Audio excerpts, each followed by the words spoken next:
नागपूरमधून एक breaking news समोर येते। नागपूरमध्ये भाजपला बंडखोरीचा फटका बसलाय।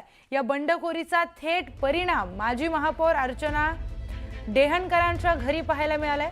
पती विनायक डेहनकरांनी बंडखोरी केल्यामुळे अर्चना डेहनकरांनी पतीचं घर सोडून त्या माहेरी भावाच्या घरी निघून गेल्यात। प्रभाग 17 मध्ये काँग्रेसमधून आलेल्या मनोज साबळेंना उमेदवारी दिल्यामुळे विनायक डेहनकरांनी बंडखोरी करत अपक्ष उमेदवारी अर्ज दाखल केला। तर 2009 ते 2012 दरम्यान भाजपमुळे महापौर पद मिळाल्यामुळे पक्षाच्या विरोधात जाणं अर्चना डेहनकरांना मान्य नाही। त्यामुळे त्यांनी भावाच्या घरी राहून भाजप उमेदवाराचा प्रचार करण्याचा निर्णय घेतलाय। राजकीय वैराचं परिवारामध्ये म्हणजे कुटुंबामध्ये ते पण पत्नीमध्ये विद्रोह होण्याचं हे बहुधा रेअर उदाहरण आहे। नेमकं काय झालं, तुम्हाला काय अशी गरज पडली की माहेरी यावं लागलं? खरं तर 9 वर्षानंतर महानगरपालिकेच्या निवडणुका होऊ घातलेल्या आहे। या निवडणुका होऊ घातल्यानंतर प्रत्येक कार्यकर्ता आणि पदाधिकाऱ्याला असं वाटलं की आता मला चान्स आहे। आणि त्याच पार्श्वभूमीवर प्रभाग 17 मधनं माझे पती जरी असले तरी भारतीय जनता पक्षाच्या अनेक वर्षापासून जे काम करतात असे विनायक डेहनकर यांनी देखील पक्षाकडे उमेदवारी मागितली। पक्षाकडे उमेदवारी मागण्याचा अधिकार सगळ्याच कार्यकर्त्यांना आहे, त्यांना आपली बाजू ठेवण्याचा पण अधिकार आहे।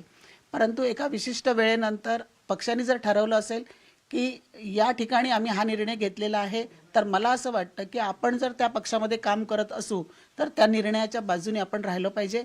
आणि म्हणून त्याच अधिकारात मी त्यांना म्हटलं की आता तुम्ही अपक्ष उभा राहण्याचा निर्णय घेऊ नका आणि फॉर्म भरू नका। परंतु ते कुठेतरी दुखावल्या गेले आहेत। ते का दुखावले आहेत त्याचा प्रश्न तुम्ही त्यांना विचारावे।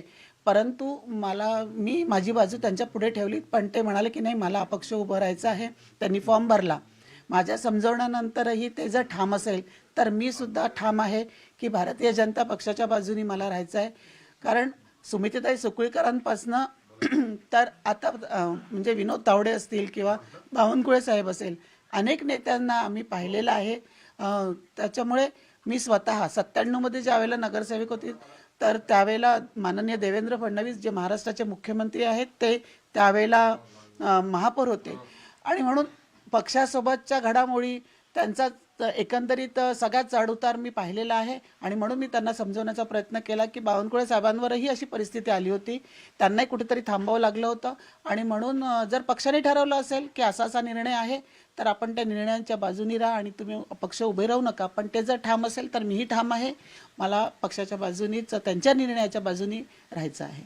पण मॅडम, हा सारा कौटुंबिकही प्रश्न आहे। तुम्हाला मुलगी आहे, परिवार आहे, मग हा परिवाराच्या मधात राजकारण आणणं आणि पतीला सोडून थेट माहेरी येणं हे तुम्हाला कौटुंबिकदृष्ट्या योग्य वाटतंय का?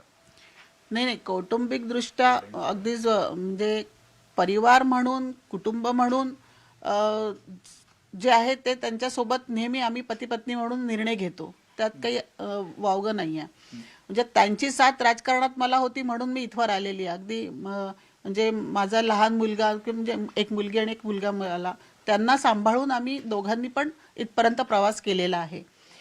परंतु तो म्हणजे ते कुटुंबाचे विचारधारा जे काही आहे ते आम्ही सोबत सगळे निर्णय घेतो, पण ज्यावेळेला राजकीय विषय येतो त्यावेळेला राजकारणाच्या दृष्टीने मला असं वाटतं की ती विचारधारा कुठेतरी त्याला तडा गेलेला आहे आणि जास्त त्याच्यात वाद होऊ नये किंवा त्यांनाही कुठेतरी विचार करण्याची थोडीशी संधी मिळावी याच्याकरता मी बाजूला होऊन हा निर्णय घेतलेला आहे। नक्कीच जर यांचे पती जर उमेदवारी अर्ज मागे घेणार नसेल तर त्या माहेरीच राहतील आणि माहेरी राहून जे आहे ते भाजपच्या उमेदवारांचा प्रचार करतील। मात्र जर नेत्यांनी यामध्ये मध्यस्थी केली आणि यातून जर तोडगा निघाला तर दोघेही परत जातील। मात्र ही अट कायम असेल की विनायकराव डेहनकर म्हणजे अर्चना डेहनकर यांचे पती यांना बंडखोरी करू नये आणि पक्षाला साथ द्यावी।